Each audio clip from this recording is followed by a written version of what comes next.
Émission spéciale en direct depuis le Mémorial de Caen, à l'occasion des concours de plaidoirie pour les droits de l'homme. De retour au Mémorial de Caen avec les plaidoiries du 20e anniversaire qui se déroulent actuellement avec nos lycéens. Ça sera une grande partie de cette journée au Mémorial de Caen où nous avons reçu tout à l'heure monsieur Grimaldi, le directeur de l'établissement, pour nous parler justement de l'intérêt des jeunes. De plus en plus, les jeunes générations s'intéressent, peut-être pas aux causes perdues, mais en tout cas les causes qui les frappent de plein fouet. Et on a assisté tout à l'heure à une plaidoirie assez particulière qui n'est pas sans nous rappeler les années 30 ou les années 60. On avait l'impression de revenir en arrière et qu'il n'y avait pas eu beaucoup d'évolution entre le traitement de la justice entre noir et blanc aux États-Unis. C'était avec Paul Lambert et Gabriel Campos. Paul, bonjour. Bonjour. Gabriel, bonjour. Bonjour. Vous arrivez de Marseille et vous nous avez présenté une plaidoirie sur la différence. Un crime, c'est même pas une question, c'est une affirmation. Oui. Et on a bien compris que la justice avait un peu, pour votre regard, deux vitesses, en tout cas aux États-Unis. C'est un peu ça qui vous a marqué en tout cas? Je tiens quand même à préciser et à être honnête avec toutes les personnes qui m'écoutent et tous ceux présents ici. C'est que j'étais pas du tout, vraiment pas du tout intéressé par la plaidoirie. Mais il faut avouer qu'à force de répétition, et à partir du moment où, je sais pas si ça s'est vu vu que j'ai vu qu'il cadrait même avant de rentrer, j'ai fait un sourire et j'étais vraiment content de plaider ce que je plaidais. D'accord. Même si à la base ça m'intéressait pas, à force j'ai pris plaisir et j'ai vraiment maintenant envie de m'engager dans ça. D'accord. C'est une voie que tu vas suivre suite en fait à cet exercice-là et à la répétition que tu as fait il y a quelques semaines, quelques mois. Je pense, oui. Ça fait combien de temps que vous êtes sur ce sujet-là? Combien de temps vous avez travaillé là-dessus? On a travaillé depuis... On a commencé en septembre. C'était un projet de classe. Et après, en fait, on a vraiment bossé jusqu'à la finale régionale. Et après la finale régionale, on a encore plus travaillé. Toutes les semaines, on répétait vraiment pour avoir le texte sur le bout des doigts. Et... Ça veut dire qu'au niveau de la classe, on a fait une sélection déjà? Vous êtes sortis parmi les, entre guillemets, les meilleurs, non? Oui, on a été qualifiés. D'accord. Qualification régionale? Oui. Avec la même cause à défendre ou on a changé en cours de route ou ça a toujours été celle-ci? Non, ça a toujours été celle-là. D'accord. Tous égaux, en fait, c'est ça qui t'a choqué, c'est qu'à notre époque, la Déclaration des droits de l'homme, elle ne marche pas aux États-Unis? Oui. Et même ailleurs, ça se trouve. C'est une question. Je sais pas comment trop l'expliquer. Que... Qu'est-ce qui a marqué le plus? C'est cette abondance, en tout cas, de faits divers aux États-Unis qui revenaient souvent la même chose, des Noirs abattus, sans défense, etc. Et ensuite, les policiers eux-mêmes passent au travers des mailles du filet. Voilà, c'est ça, c'est ce déferlement de haine. Et le fait qu'il passe juste simplement. On peut dire n'importe quelle insulte raciste. Et c'est juste le fait qu'elle sera totalement tolérée. Et que elle sera dissipée par une enveloppe médiatique. Mais franchement, je sais pas vraiment quoi dire d'autre dessus. Vu qu'il y a tellement peu de choses à dire et tellement de choses que... Je sais vraiment pas où j'en suis. Comment vous avez préparé cette plaidoirie avec vos profs?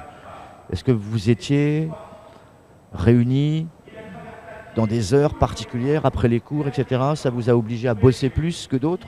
Oui, en fait, on se rejoignait après manger dans une salle et en fait, on relisait le texte ensemble, on revoyait ce qui allait pas.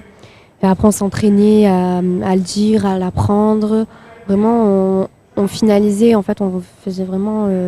on essayait d'affiner le plus notre texte. C'est-à-dire que le texte final, il a été écrit à plusieurs mains, pas plusieurs personnes de votre classe l'ont fait? Ce texte-là. Le texte final, ou c'est que vous deux là? Non, c'était nous deux et avec aussi nos deux professeurs. D'accord. De littérature et société. Ok. Et au niveau du choix de la plaidoirie, il y a eu délibération, il y avait plusieurs peut-être sujets qui ont été proposés en début d'année scolaire ou pas? Oui, en fait, au début, on avait un choix libre. Et en fait, il y avait beaucoup de sujets qui étaient déjà pris. En fait, après, on a eu une liste et on a choisi celui-là parce que c'est un thème, c'est un sujet qui est d'actualité. D'accord. Voilà. Votre scolarité actuellement, quelle voie vous allez suivre? Je vais aller en L. Ouais. vu que, à ce que j'ai bien compris, la fac en psychologie, Ouais. le programme est adapté à celui de L, enfin celui du L. Donc vu que je veux être psychologue, D'accord. je vais aller en L pour pouvoir continuer mes études. Ok. Avocat? Avocat, Non, mais en tout cas, tu vas défendre la cause des sans-voix d'une autre façon. oui. Si je ne peux pas être avocat, enfin vu que je ne veux pas dans un sens aussi être avocat, ça me dérangerait en aucun cas de pouvoir refaire cela, franchement. D'accord. De pouvoir reparler de ce sujet, délibérer, plaider dessus. Ça me plairait vraiment. Gabriel, Alors, la voie à suivre après? Moi aussi, je vais aller en L parce que c'était un choix, c'était un tout choisi depuis vraiment longtemps. Et en fait, après, j'aimerais faire, ça n'a pas du tout de rapport avec tout ça, mais je voudrais faire militaire. Et, parce que c'est vraiment le métier que je veux faire. Mais après, si je peux pas ou que voilà, vraiment si je peux faire quelque chose dans ce domaine-là, je sais pas, par exemple, oui, même avocate, je sais pas, mais vraiment dans ce thème-là, dans le thème des plaidoiries ou de défendre une cause, ouais, pourquoi pas. À tous les deux, même question. L'appréhension qu'on a, là, quand on monte sur scène, c'est une émotion qu'on n'a jamais connue encore. C'est un gros stress, un énorme stress, mais après, une fois qu'on est dedans, on y va à fond, on est pris par ce qu'on dit, et vraiment... Un plaisir ou pas? Oui. Ouais. Oui, oui. Du plaisir et du stress, mais Il y avait une impression de déjà vu. Quand je suis monté, vu que j'ai commencé, je commençais à compter chacune des personnes. Et j'étais vraiment stressé. Mon cœur il battait plus vite alors que j'étais pas du tout stressé juste avant. Mais quand elle a pris la parole, j'ai pris une grande inspiration. On a tous les deux pris une grande inspiration. Et après c'était beaucoup plus fluide. On faisait des mouvements quand on parlait. Je me déplaçais. Elle faisait des bonnes intonations. On a pris vraiment du plaisir à dire ça. Vous avez répété ensemble sur les passages de différents articles, etc. Oui. Ouais. Quelques Les fois. répétitions, même j'ai vu tout à l'heure, quelques minutes avant de monter sur scène aussi. Ouais, quelques minutes avant de monter Oui, sur oui. scène, c'est le tout pour. Parce qu'en fait, on va dire, on avait répété chacun de nos côtés, mais on n'avait pas répété à deux. Et là, c'était le seul moment où on avait répété à deux. D'accord. Et là, Quand on est passé, on avait vraiment confiance c'était en bien, l'autre. fallait pas qu'on se rate, quoi. En fait, pendant qu'on était au lycée et tout ça, on répétait ensemble, on était même dans la plus grande salle du lycée avec une estrade, tout ça, pour bien se mettre, Ouais.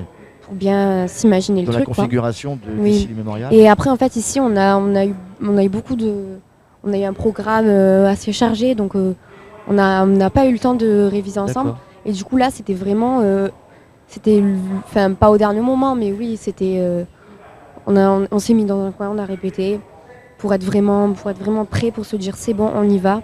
Et après, on y est allé, et voilà. C'est quoi votre programme, justement, vous qui êtes de Marseille, vous arrivez ici sur les plages de débarquement, en fait. Est-ce que vous allez pouvoir visiter un peu quelques lieux? Vous avez le temps ou pas?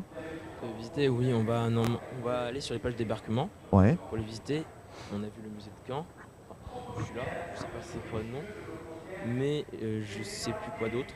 Non, je pense qu'il y a que seulement les plages de Oui, débarquement c'est qu'on tout. va Je crois voir. que c'est tout. Ouais. Et après, vous suivez les plaidoiries pour demain, dimanche, etc. Oui, je pense. D'accord. Ok. Et vous rentrez sur Dimanche. Marseille dimanche. D'accord. Oui. Ok.